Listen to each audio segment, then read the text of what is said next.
sem turmar.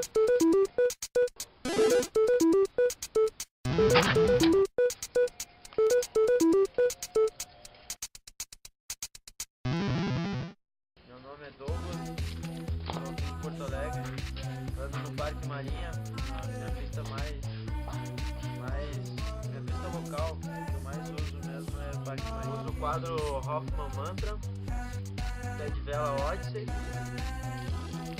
os pedal da Mob, cubos da Odyssey, Vandero, e atrás o Odyssey, o normal deles.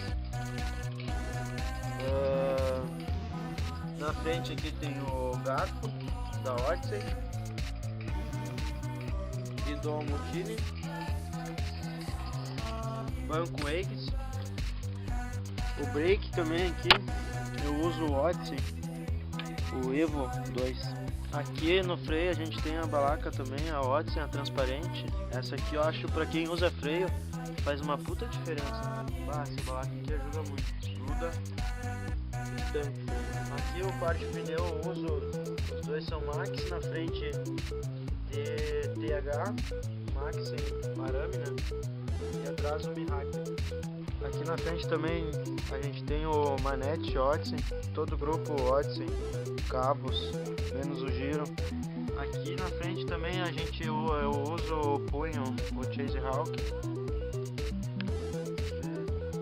Rodas, lâminas, Odyssey.